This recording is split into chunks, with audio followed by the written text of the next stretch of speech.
वाशिम पकड असं जळगावच्या नाही मोठ्याने उठू नका कारण मी खूप बोलतच राहणार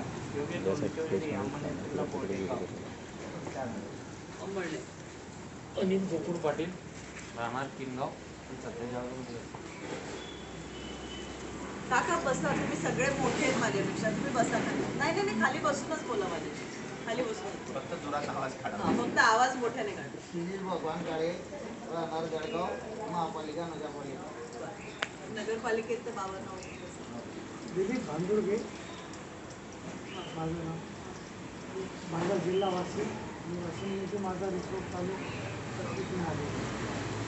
मी मनोज पवार प्रॉपर मनोज पवार प्रॉपर नंदुरबारचा आहे पण आता जळगावला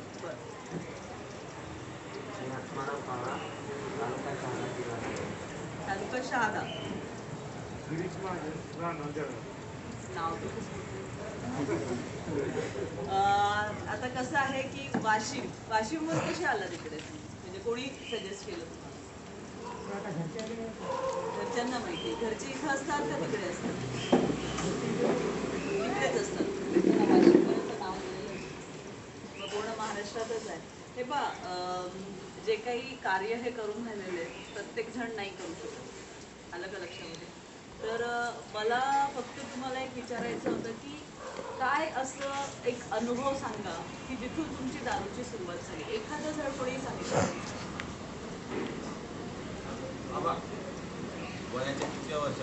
वयाच्या कितव्या वर्षापासून ती बसा बाबा बसूनच सांगा उठूच नका मी कारण सगळे मोठे आहेत माझ्यापेक्षा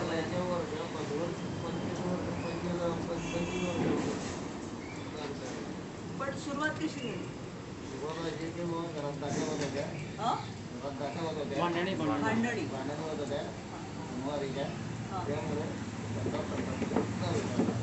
म्हणजे आता सून व आरीने भांडण करायचं आणि आपण आपलं शरीर खराब करायचं हे युजली कसं असतं ना की माणसाला ना कुठलाही माणूस आता दिवसभर तुम्ही काय काम करता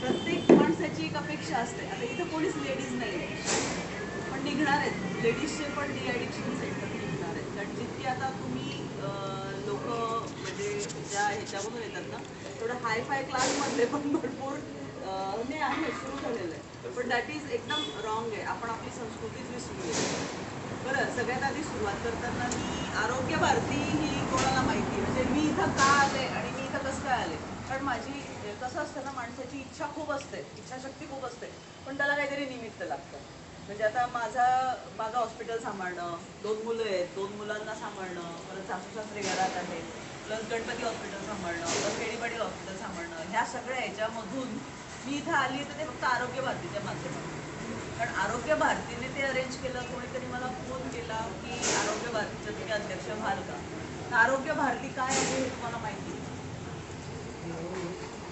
एवढं माहिती नाही तर कसं असतं ना की RSS नावाची जी संस्था आहे राष्ट्रीय स्वयंसेवक संघ 1920 साली स्थापन झाली 1920 नाही बरोबर 1920 साली स्थापन झाला तर हे केव्हा पारतंत्र्याच्या काळामध्ये बरोबर मग तेव्हा कोणीतरी काहीतरी विचार करून ठेवला असेल की का हा संघाची स्थापना पाहिजे तर ह्या संघाची स्थापना याच्यासाठी पाहिजे की राष्ट्र जो फक्त देशाचा विचार करतो त्याचं कास्ट बघितली जाणार नाही काय नाही फक्त देश कुठे जन्माला आले भारत देशामध्ये मग कोणी असो तो हिंदू असो मुस्लिम असो कोणी असो फक्त देशाचा जो विचार करेल या माध्यमातून पारतंत्र्याच्या काळामध्ये राष्ट्रीय स्वयंसेवक संघाची स्थापना करण्यात आली आणि तो संघ परिवार इतका पुढे आला आणि मग त्याच्या खूप अशा वेगवेगळ्या संस्कार भारती आपल्या देशाचं कल्चर आपल्या देशाचं लहान मुलांना माहिती पाहिजे हे सगळं काही झालं आणि त्याचीच एक संस्था आहे आरोग्य कारण आरोग्य जर नाही आहे तर पुढे काहीच नाही आता तुम्ही विचार कराल की पारतंत्र्यापासूनचे जे आतापर्यंतचे ज्यांचे वय 80 वर्ष आहे किंवा 86 आहे ते पारतंत्र्य जन्माला आलेले बरोबर आहे ते 80 वर्ष कसे काय जगलेत त्यांचे जे राहणीमान वगैरे त्या काळात होतं ते अगदी व्यवस्थित होतं एवढी दारूची दुकानच नव्हती तेव्हा होती का एवढे लायसन मिळत होते का नाही मिळत होते आताचा जो काळ आहे त्या काळामध्ये दारू जर तुम्हाला माहीतच नसती तर तुम्ही पिली असती का मग काय होतं की ते भांडण करता आहेत सासू सुना, तर RSS तिथे पण काम करतं. RSSच्या ज्या संस्था आहेत त्या सासू सुनांच्या भांडणांवर पण काम करतात. हे मला नवीनच माहीत पडलं, कारण मी 1च वर्ष झाले जॉईन केलेलं आहे. औरंगाबादहून एक आल्या होत्या, त्यांच्या महिलांच्या समिती असतात, तर तिथं सासू सुना म्हणजे कुठून हॉल्ट करायचा तो, जर तुम्ही घरी गेल्यावर जर भांडणच घरात होणार नाही तर तुम्ही एखाद्या वेळेस दारू पिली नाही, बरोबर आहे. तर RSS याच्यावर पण काम करतं. RSS आता राम मंदिरचं आहे त्याच्यावर पण काम करणार आहे. RSS आरोग्य भारती तर तुमच्या आरोग्याची काळजी, आणि हे जे लेक्चर आहे ह्याच्यावरून आता याच्या पुढे किती काळजी घ्यायची, कारण इथून डिस्चार्ज जाणार हे नंतर तुम्ही फॉलोअपला यांच्याकडे येणारच. फॉलोअप कधीच विसरायचा नाही. फॉलोअप हा नेहमीच ठेवायचा. आपण जिथून जे औषध घेतलेलं आहे, परत इच्छा झाली तर कोणाला फोन करणार यांना, कोणाला फोन करायचा यांना परत, कारण परत इच्छा होते म्हणा. पण मग आता तुम्हाला माहिती मिळाली की सासू सुनांचे भांडणं घरात होणार आहे, तुम्हाला मार्ग पण मिळाला. RSS पण त्याच्यावर वर्क करतं, कारण प्रत्येक जिल्ह्यात प्रत्येक प्रांतात RSSच्या ब्रांचेस आहेत. तिथले जे समन्वयक, जे सोशल सर्व्हिस, आता हे जे काम आहे माझं, हे मला माहेर आणि सासर, पण असं प्रत्येकाची इच्छा होत नाही की नाही मला हे करायचंय, मला ते करायचंय. ते कुठेतरी तुमच्या घरामधून चालत आलेलं पाहिजे. म्हणजे सासऱ्यांना नेहमी बघते सामाजिक कामं करताना, वडिलांना, माझे वडील काँग्रेसचे आहेत, सासरे BJPचे आहेत, मामा राष्ट्रवादीचे आहेत. मी आत्ताच सांगून टाकते, म्हणजे एवढं बॅकग्राऊंड आहेत मला 3 याच्यात. त्याच्यामुळे पक्षाच्या, कुठल्याही राजकीय पक्षाचं नाही मी बोलत आहे, पण एक सांगते की हे पक्ष आहेत आणि पक्षातून कार्यकर्ते म्हणजे काही ना काही समाजकार्य करावंच लागतं. मग तुम्ही हा विचार करा की तुम्ही आता जेव्हा घरी जाल, तुम्ही जसे वागलेत तसेच तुमची मुलं वागणार आहेत. हे लक्षात ठेवा. मला जे माहेर आणि सासर मिळाले तसंच मी वागत जाणार आहे. तसं तुम्ही जसे वागले आहात किंवा याच्या पुढे जसं तुम्ही वागणार आहात तशीच तुमची मुलं डेव्हलप होणार आहेत. त्याच्यामुळे आता तर इथून गेल्यावर पहिली गोष्ट दारूला हात लावायचा नाही. ते तर तुम्ही करणारच, आणि झालं काही तुम्हाला इच्छा झाली तर यांना विचारायचं. दुसरं मला अजून सांगायचं आहे की ज्यांनी आत्तापर्यंत 25 वर्ष दारू पिलेली आहे, त्याचं लिव्हर, आता कसं होतं की मी अन्न खाल्लं, मग पचन कोण करणार त्या अन्नाचं? म्हणजे बॉडीला कसं कळणार की काय खाल्लं आहे? तर आपल्या शरीरातला कुठला एक ऑर्गन असतो की जो पचनक्रिया सांभाळतो? कोण सांगू शकेल सगळ्यांमधून? जठर. जठर एक बरोबर उत्तर आहे, कारण की इथून गेल्यावर एक फुफ्फुसाचा पाईप असतो आणि त्याच्या मागे अन्नाचा पाईप असतो, बरोबर आहे. तर अन्न गेल्यावर ते जठरात जातं, अगदी बरोबर आहे. तिथून पाचनक्रिया सुरू होते, बरोबर आहे. मग मी सकाळी वरण भात टाकला, मग त्याचं पाचन होणार. मग काय असतं जठरानंतर? जठरानंतर काय असतं? खूप कॉमन ही गोष्ट, मोठं आतडं आणि लहान आतडं. आदनंतर लहान आतडं असतात आणि मग मोठं आतडं असतं आणि मग गुदद्वार असतं, बरोबर आहे. म्हणजे जे तुम्ही सकाळी टॉयलेटला जातात, आणि मध्येच काय असतात? किडनी. म्हणजे त्याचं रूपांतर लघवीतून पण होतं, कारण त्याच्यातलं वेस्ट जे आहे, जे नाही आहे बॉडीला पाहिजे, जे बॉडीला नको आहे ते आपण बाहेर टाकतो आणि जे बॉडीला पाहिजे ते घेतो. मग मध्ये अजून 1-2 ऑर्गन असतो. तो कशासाठी महत्वाचा आहे? काय काय शरीरामध्ये अजून काय आहे?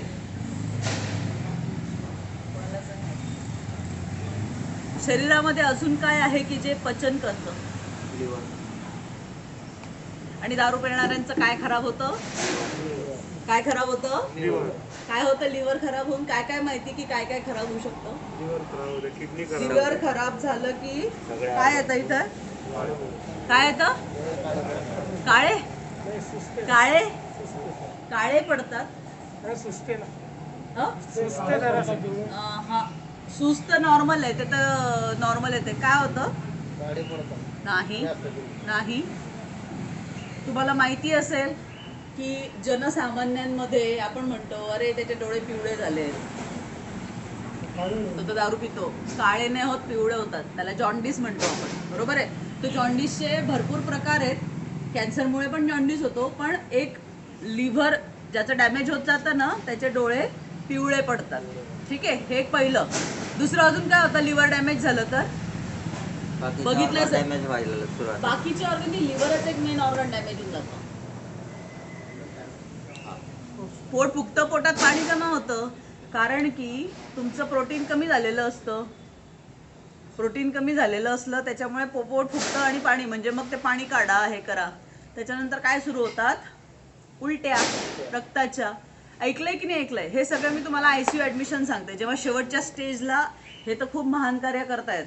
आम्ही पेशंट डायरेक्ट अशा सिच्युएशनमध्येच हातात घेतो आणि अशा सिच्युएशनमधून त्याला बाहेर काढून ह्यांच्याकडे पाठवणं म्हणजे खूप कठीण काम आहे. OPDलाच पाठवायला पाहिजे म्हणजे त्याचं तेवढं डॅमेज होणार नाही. ॲक्च्युली ही लोक तुमच्या आयुष्यात वर्ष देऊन राहिलेले आहेत तुम्हाला जगायची आणि तुमचा पैसाही वाचवून राहिलेले आहेत. किती बिल येत ICUचं माहिती आहे का? किती? ॲटलिस्ट 2-2, 3-3 लाख रुपये तरी तयार ठेवायचे. कारण तो एंडोस्कोपीवाला ते व्हरायसिस लायगेट करायचे जवळजवळ काहीतरी 20-1,000 घेऊन जातो, जे ब्लिडिंग कंट्रोल करायचे. ICUचा दिवस 10,000 रुपये पर डे, बरोबर आहे? मग 10,000 रुपये पर डे नुसार जर तुम्हाला 10 दिवस ॲडमिशन झाली तिथंच 1 लाख रुपये लागून गेले. त्याच्यानंतर पुढे काही प्रोसिजर्स करायच्या झाल्या त्याचे वेगळे 5-5 हजार वाढतच जातात. मग खर्च 3-4 लाख लागून जातो. आणि लिव्हर जर बदलवायचं झालं तर किती खर्च येतो माहिती आहे का? 40 लाख. मग दारू कोणी प्यायची? ज्याचं 50 लाख रुपये बॅलन्स आहे, बरोबर आहे? दारू कोणी प्यायची? ज्याचा बँक बॅलन्स 50 लाख रुपये आहे. अंबानीने पिली तर चालणार तो, आणि तो लिव्हर डॅमेज इतकी पिणारच नाही. कोणी जो श्रीमंत माणूस आहे ज्याचा बँक बॅलन्स 50 लाख रुपये आहे तो माणूस लिव्हर डॅमेज होईल एवढी दारू पितच नाही. तर तुम्ही जे सकाळपासून म्हटलेत तर हे एकदम चुकीचं आहे. आता तुमचं लाईफ एकदम मॉडिफाईड झालेलं आहे. ह्यांनी तुमच्या आयुष्यातले 10-15 वर्ष देऊन टाकलेले ते सुखाने जगा, समाधानाने जगा. आणि आता जो मी मार्ग सांगितला, कारण मी मोस्ट ऑफ द टाईम आत्तापर्यंत दारू का पितो तर माणूस दिवसभरातून कामातून आलेला असतो. ॲक्च्युली बायकांचं काउन्सिलिंग जास्त करायला पाहिजे माणसांचं काउन्सिलिंग करायपेक्षा. घरी गेल्यावरची कटकट आणि डोक्याला मार आहे ना, त्याच्यामुळे तो माणूस पळतो आणि दारू प्यायला जातो. यार घरात तर कटकटच असते, बाहेर जाऊन मित्रांमध्ये मस्त पिऊन आलो की, पण त्याचा काही ते समाधान नाही आहे, ती ट्रीटमेंट नाही आहे. मी तुम्हाला आता 3 ते 4 मार्ग दाखवलेत. तुमच्या आयुष्यामध्ये जेव्हा केव्हाही तुम्हाला काहीतरी काम पडेल, तुम्ही RSSच्या माध्यमातून तुमच्या घरातला भांडण तंटापासून म्हणजे कोर्टाची पायरी न चढवण्यापासून तुमच्याकडे लोक येतील फुकट. आणि ते पण मी फुकट आलेली आज, म्हणजे फ्री ऑफ कॉस्ट. तर आपल्या लोकांनी संस्कृती अशी करून ठेवलेली आहे की आपल्याला मार्गदर्शन मिळतंय, बरोबर आहे? घरातले भांडण तंटा. अजून तुम्ही कसं काय दारू सुरू केली? स्विच तुम्ही सायलेंट करा. अशी टेन्शन काय टेन्शन होतं? घरचे शेती नावी करून देत नव्हते. काय घरची शेती माझ्या नावी करून देत नव्हते. बरं. भावाने मग मुलीचं लग्न करायचं, मग ती टेन्शन घेत झाला प्रॉब्लेम सॉल्व्ह? आता म्हणजे हे असं केल्यावर आता करून देतो मग मी इकडे भरती करून. नाही पण हे चुकीचं आहे ना. आपलं शरीर खराब करून काही असं हे नाही होत. आता तुमचे घरचे लोक चांगले निघाले म्हणजे त्यांचं प्रेम आहे तुमच्यावर की बा याचं शरीर खराब होऊन जाईल, दारूच्या ह्याच्यात लागून जाईल. पण मग तसे प्रत्येकाचे नातेवाईक नसतात ना का. त्याच्यामुळे आपण आपला विचार करायचा. आता घरची शेती नावावर करून देत नाही, ह्याला ॲडव्होकेट आहे, किंवा मग बसून समन्वय करून आपल्या पर्सनल प्रॉब्लेम आपण सॉल्व्ह करू शकतो. आलं का लक्षामध्ये? तुम्ही कशी काय सुरू केली सकाळी 6 वाजेपासून? मॅडम माझ्या मुलाला जन्मताच शुगर आहे. मग झाली कंट्रोल तुम्ही दारू पिल्याने? म्हणून मग दारू प्यायची एकदम चुकीचं आहे.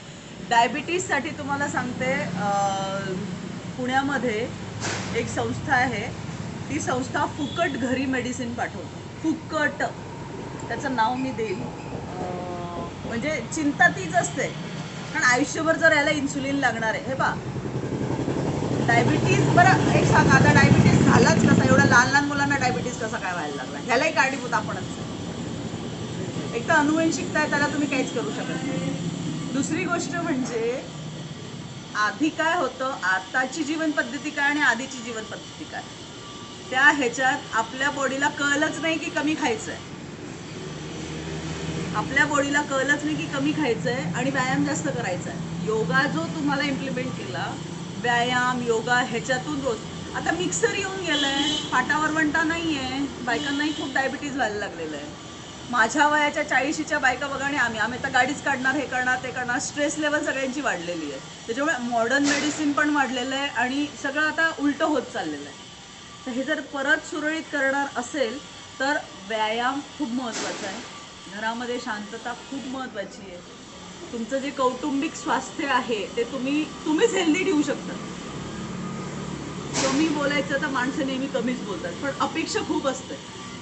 मग ती बाई किंवा ती सासू, आता ते आधीपासूनचे जे त्यांचे भांडणं असतात त्याच्यात आपण थोडंसं कॉम्प्रोमाइज करायचा प्रयत्न करा. मार्ग काढा, सगळे मार्ग मिळतात. आपण जर विचार केला तर सगळे मार्ग मिळतात. आता इन्सुलिन घ्यावं लागतं का मुलीला? हो, मग द्यायचं ना. तिला बर्थ देणं आणि त्याच्यानंतर तिला व्यवस्थित मॉडर्न मेडिसिनची ट्रीटमेंट करून घेणं हे तुमचं काम आहे.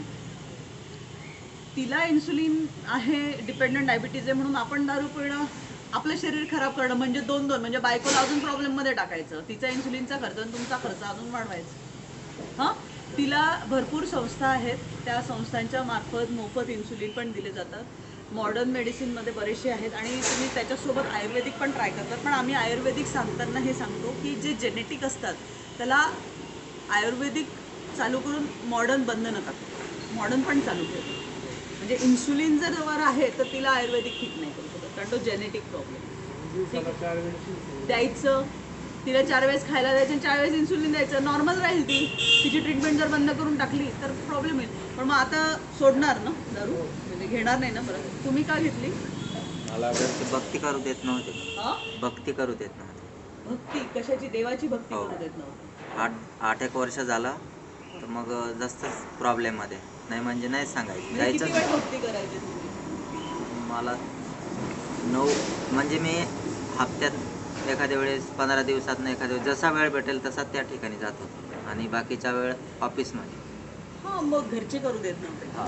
घरच्यांना काय वाटलं असं सांगा बरं मला. घरच्यांना असं वाटलं की बाकीचे जो बाहेरचे लोक आहे ते म्हणतात की हा शिकलेला सर्व्हिसवाला, हा तिथं जातो. तिथं म्हणजे कुठं जायचं? आमच्या गुरुकडे. काय गुरुचं नाव? गुरुचं नाव रोशनी माता आहे.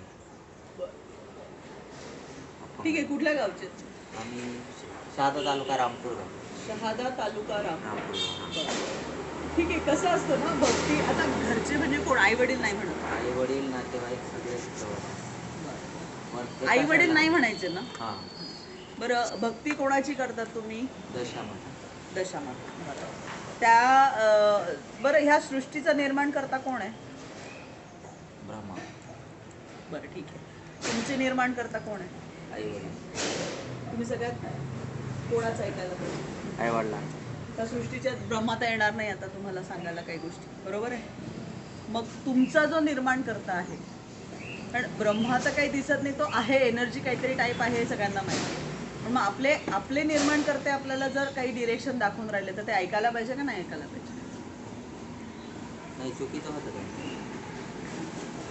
ते कसं काय चुकत असेल, काही वाईट गोष्ट करत असेल तर ठीक. मी काय म्हणते फक्त तुम्हाला? दारू पित नव्हतो आणि नाही. मग आता जे काही केलं ते चुकीचं केलं का?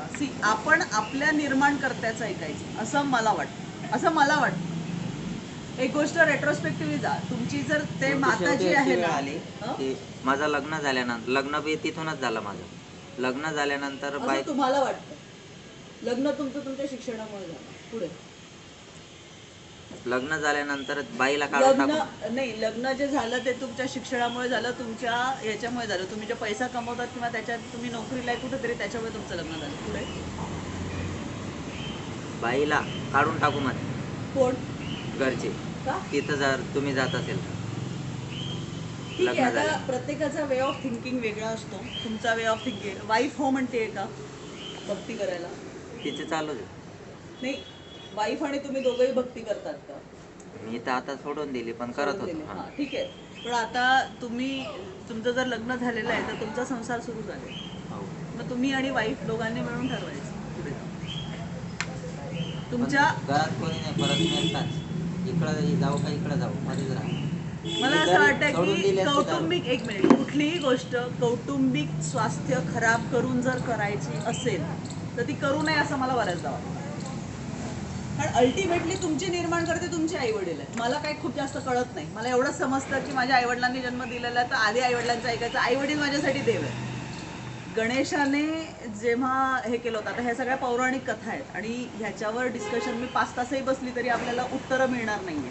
त्याच्यामुळे मला जे तुमच्या बाबतीत सांगावं असं वाटतंय ते फक्त एवढंच आहे की तुमचा संसार आहे दोघांचा आणि आईवडील त्याच्यात हे आहे. पण मला असं वाटतं की परत विचार करून आणि त्या मार्गाने जिथं भांडणदंडा होणार नाही अशा गोष्टी करा. ठीक आहे. तुम्ही का दारू सुरू केली? माझा मुलगा 5 वर्षाचा होता, तर त्याची ऑटोमॅटिक नजर गेली आणि हातपाय जसे ते बारीक होत गेले. बर त्याच्यानं मग ते जरा चालू झाली. बर तर मुंबईला नेलं विनायक फुले नागपूर आहे की नाही, त्याची स्वतःची लॅबोरेटरी आहे, तिथे टेस्ट केलं काय ते तिथून चालू झालं. खर्च खूप जास्त झाला. खर्चाचं काही नाही, आम्ही तर खर्चाचं काही पैसे भरपूर लावायला तयार होतो, पण मुंबईला गेलं होतं तर ते डॉक्टर म्हणजे त्याचा इलाज घेऊ शकतो. कारण आम्ही विचारून त्याने कारण ते म्हणे आपण आपसात नाही लग्न करतो की नाही, समजा आपल्या इथे मामाची मुलगी होती तर जेनेटिक प्रॉब्लेम झाला. पण जेनेटिक प्रॉब्लेम जर आहे, लग्न तुमचं ह्याच्यामध्ये झालेलं आहे का? आपसात मामाची मुलगी. आता ह्याला कन्साइनमेनस मॅरेज म्हणतात. मॉडर्न मेडिसिनमध्ये कसं असतं ना, आपलं जेनेटिक व्हेरिएशन जे आहे ते व्हायला पाहिजे असतं. आपसात लग्न होणं म्हणजे आत्याच्या मुलाशी लग्न करणं किंवा हे पूर्वी घाबरायचे लोक. पूर्वीची जी प्रथा आहे, काही प्रथा चुकीच्या आहेत, काही प्रथा हे आहे. ग्रेड 4 म्हणजे भावाने बहिणीशी लग्न करणं, ग्रेड 2 म्हणजे आत्याच्या मुलाशी, ग्रेड 3 म्हणजे भाऊबंदकीमध्ये लग्न करणं आणि ग्रेड 4 म्हणजे थोडंसं त्याच जीन्समध्ये पण एक आमच्याच समाजाची आणि तशी आहे. काय होऊन जातं ना की म्युटेशनला वेळच नाही मिळत आणि त्याच्यामुळे जेनेटिक प्रॉब्लेम्स वाढतात आणि त्याला काही सोल्युशन नसतं. आता हे नॉलेज तुम्हाला तेव्हा नव्हतं, पण आत्ता आहे. ह्याच्या पुढे आपसात लग्न करायचं नाही, कारण की त्याला म्युटेशन काहीच नाही मिळत. नवीन जी उत्पत्ती येते सृष्टीमध्ये, नवीन जी उत्पत्ती आहे, तर आपण म्हणतो ना क्रॉस ब्रीड. आता आपण म्हणतो की एखादा आंबा आहे, तो जर लावला आणि दुसरा जर ह्याचं त्याला ब्रीड हे केलं तर तो आंबा एकदम छान आणि वेगळा होतो, बरोबर आहे. तसं ह्या ह्याच्यामध्ये त्यातल्या त्यात जे लोक समाजातून करतात तर चांगली गोष्ट, पण त्यातल्या त्यात दूरचं लांबचं असंही करतात, जवळचेही करतात, पण जेनेटिक तुमचं सेम नको. कारण आत्याचा मुलगा आणि मामाची मुलगी म्हणजे त्यांचे नानाजी एकच असतात, बरोबर आहे. तर त्याच्यामुळे त्यांना तो चान्स नाही मिळत आणि जेनेटिक प्रॉब्लेम जास्त. आता हे मॉडर्न मेडिसिनमध्ये सिद्ध झाले आहे. त्याच्यामुळे ह्या गोष्टी अवॉइड केलेल्या जातात. आता जे झालं ते झालं. आता ह्याच्या पुढे दारू इज नॉट सोल्युशन फॉर. दिल्लीला त्याची फाईल पाठवली होती, आता कसं आहे? आता वारला ते 14 वर्षातून. ठीक आहे. आता आता मुलगी 5 आहे वर्षाचा तुम्हाला, एक म्हणजे मुलगा आता नाही, मुलगा आहे. मुलगा आहे तो आता चांगला 5 आहे. वर्षाचा आहे. नवस केला होता भावानीला बरं. आणि आता 6 वर्ष लागले, त्याला काही अडचण नाही, काही प्रॉब्लेम नाही. ठीक आहे ना. काही वेळा काही मुलांमध्ये होतं, काही मुलांमध्ये नाही. नाही पण मॅडम आमच्या इथं 3 एक पोलीसवाला आहे, त्याची मामाचीच मुलगी आहे, त्याचे 3ही लेकरं तसेच निघाले. समजा माझ्या मुलासारखे मी पहिल्या तुम्हाला तेच सांगून राहिलेले की तुम्ही जर त्याच जीन्सला मध्ये लग्न केलं, आता काहींच्या ठिकाणी लक बाय चान्स होऊन जातं, आलं का लक्षामध्ये, त्याच्यात त्यांची मुलं व्यवस्थित निघून येतात, पण काहींमध्ये नाही होत. त्याच्यामुळे आत्याच्या मुलाशी आणि मामाच्या मुलीशी लग्न करणं टाळावं असं मला तरी. सहज मित्रांमध्ये बरं ठीक आहे. सहज सोडली मग, व्हेरी गुड. सहज मित्रांसोबत म्हणजे आता मग मित्र वाईफने चूज करून द्यायचे का आईवडिलांनी चूज करून द्यायचे? हे पहा, एक गोष्ट लक्षात ठेवा, कोणाचीच बायको खुश होत नाही घरी हसबंड येऊन आलेला असेल, आलं का लक्षामध्ये. तुम्ही कामाच्या स्ट्रेसमुळे, काम हे एन्जॉय करायचं असतं, स्ट्रेस घेऊन नाही.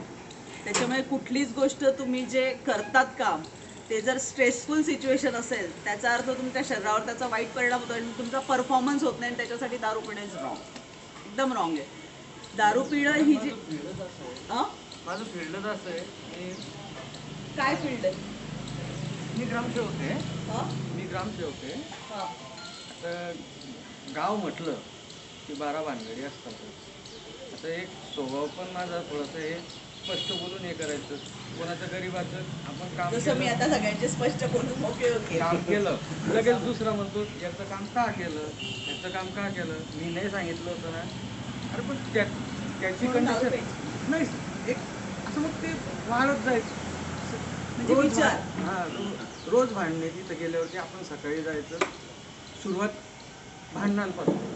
तर तिकडनं तर गावातले लोक कसं शिवीगाळ करत येतात.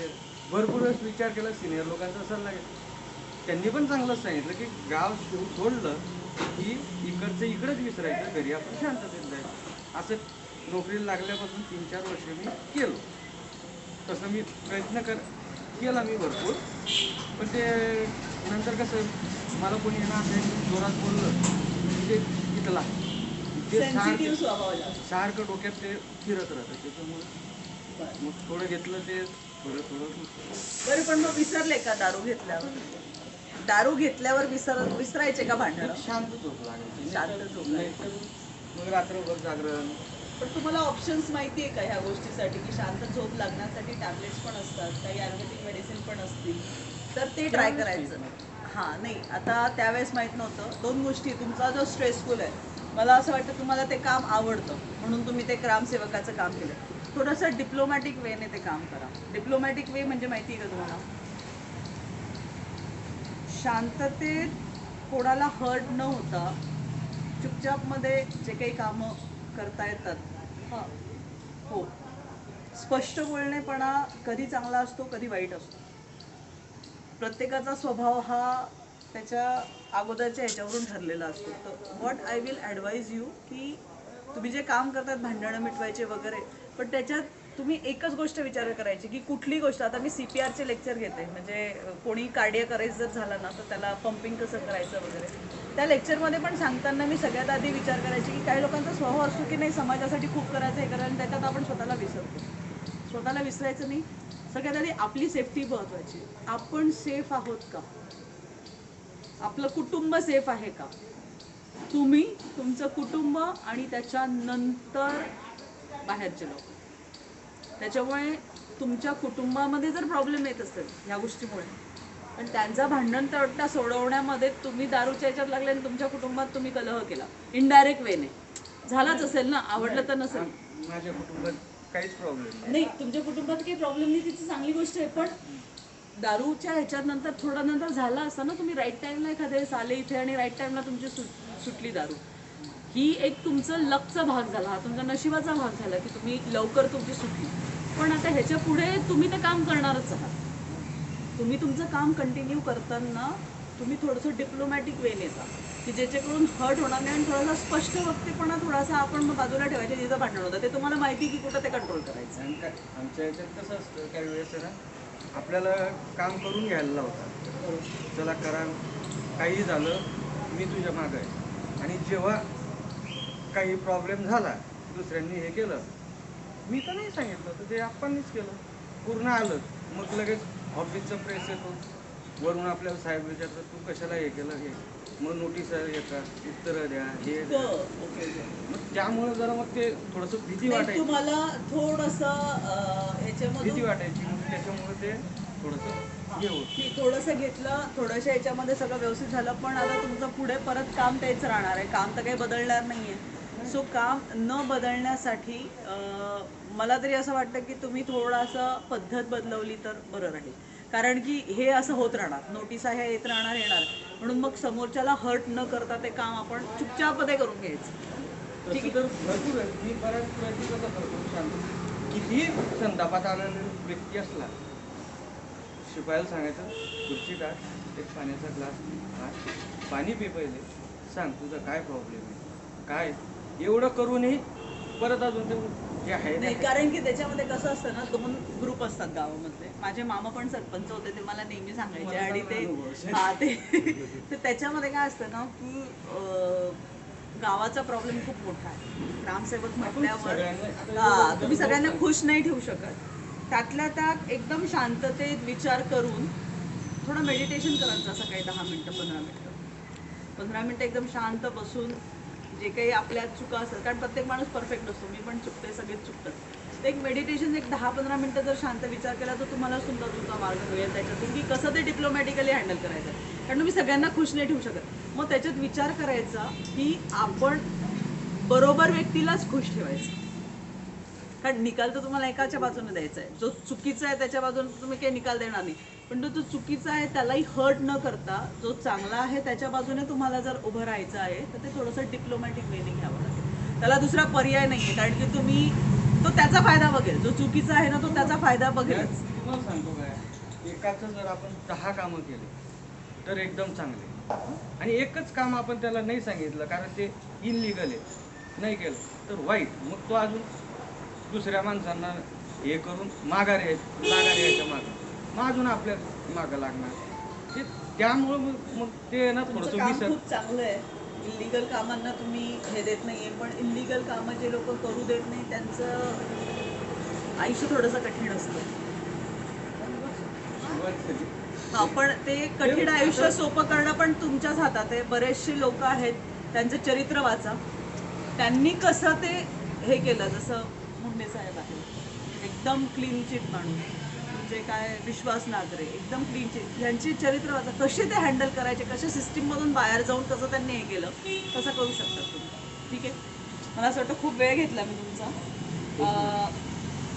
तुम्ही जे म्हटले ना, सर्वांना खुश करेल असा माणूस अजून जन्माला यायचा आहे.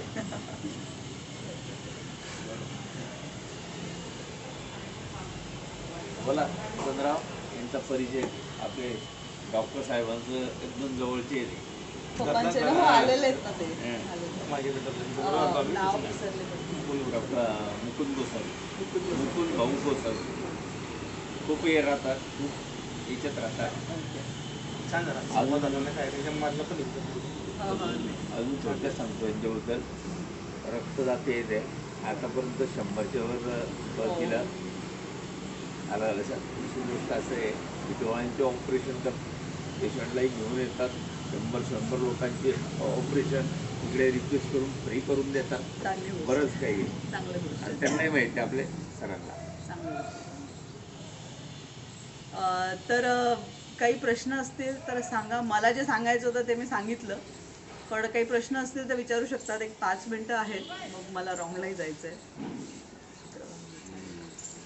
सांगा कोणाला काही शंका असतील काही. मला असं वाटतं निघाल्यात त्यांच्या सगळ्या शंका मनातून. बरोबर आहे ना, एकमेकांच्या याच्यामध्ये.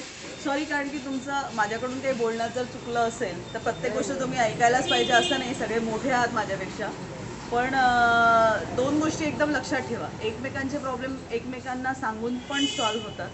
इथे जे वातावरण तुम्हाला मिळतं आहे त्या वातावरणामध्ये पण बरंचसं एक पॉझिटिव्हिटी वाटली मला. त्याच्यामुळे पण बरीचशी म्हणजे दुरुस्ती होत असते माणसाची.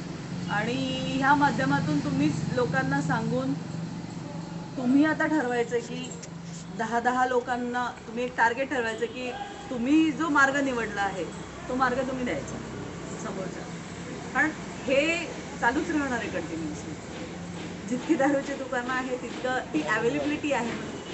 आता ते बंद नाही करू शकत आपण, कारण की ती इकॉनॉमी ड्राईव्ह करते. ते बंद नाही करू शकत, कुठलंच सरकार ते बंद नाही करू शकत. जुन्या काळी जर तुम्ही तो भक्ती करतात, आपण देवांच्या ह्याच्यात पण ऐकलेले की ते सोमरस आहे, पण त्याचा अर्थ असा नाही आहे की आपल्या शरीराला ते चांगलं नाही तर नाही आहे. काही जणांचे जर लिव्हर डॅमेज झालेलं असतं तर त्यांनी तर पूर्ण बंदच करून टाकायला पाहिजे. आणि तुम्ही ह्या स्टेजपर्यंत इथपर्यंत आलाय तर ह्याचा अर्थ तुमच्या आयुष्यात यांनी तुम्हाला, कोणालाच असायटिस वगैरे वाटत नाही, कोणाच्याच डोळ्यामध्ये पिवळेपणा जाणवत नाही आहे, म्हणजे यांनी तुम्हाला 20 वर्ष दिले हे लक्षात ठेवा. आणि यांनी तुमचे 50 लाख वाचवले. या लोकांनी तुम्हाला 20 वर्ष दिलेत आणि ह्या लोकांनी तुमचा 50 लाखाचं हे वाचवलं. कारण की जीवन हे मौल्यवान आहे. मिळालंय. त्या दिवशी एक पोळी जेवण नव्हती जात मला. आज 5 पोळ्या जेवण करतो. Very good, very good. फक्त 5 पोळ्या करताना व्यायाम करायचा आहे, नाही तर डायबिटीज होईल. नाही तर मग नंतर यांच्या इथून गेलो 5 पोळ्या खाल्ला. शेती करतो मी. नाही करायचं. Very good. शेतीच काम करतो. चला घेऊ. काही एकच मिनिट होतं. आज आपल्याकडं आदरणीय काही वेळात वेळ काढून आल्या आणि त्याच्यापेक्षा त्यांचे काही जे रुग्ण त्यांच्याकडे यायचे, म्हणजे मी ऐकलं होतं असं की आपण सोशलवरला किंवा कोणातरी औषधी मागवतात त्या दारू पिण्या लोकांसाठी. औषध देत असतो. मी द्यायची नाही, विनंती अशी करतोय आता, कारण आता आपण इथं सतत पाहिलेलं आहात या ठिकाणी कोणत्याच रुग्णाला किती पिढीला तो आला किंवा किती पीत असला आणि भांडखोर असला, घरात उग्र स्वरूपाने वगैरे जरी असला, पण तो इथं आला का यांनी काही डॉक्टरांनी एक डोस दिला तर तो शांत होतो आणि त्यांच्या त्या औषधीने त्याच्यावर खरोखरच खूप परिणाम होतो. म्हणजे याच्या पुढं आपल्याकडे काही लोक येतात. कारण काय, मी जर दारू पिली आणि मग चांगलं झालं. नंतर मी लोकांना सांगत नाही. काही काही पेशंट आपल्याकडे येतात, आपल्याला माहिती आहे दारू पितो आणि इतर ठिकाणी कसं आहे, त्याला बांधून ठेवतात, त्याला पकवून ठेवतात, त्याला औषधी जबरदस्ती देतात किंवा अनेक प्रकारचे अन्याय केले जातात महिनाभर. जसं ग्रामसेवक जसं म्हटले की वरतून फोन येतो मी पाहून घेईल, त्याप्रमाणे तिथं महिनाभर ते म्हणतात तसं आम्ही करून घेऊ आणि माणुसकी त्याची शून्य असते त्या ठिकाणी पेशंटच्या वर उपचार करताना. तर त्याच्यावर जी जोरजबरदस्ती झालेली असते त्याच्यामुळे तो परत पुन्हा महिन्यानंतर बाहेर निघाला का तो परत प्यायला लागतो. या ठिकाणी त्याला प्रेमही मिळतं.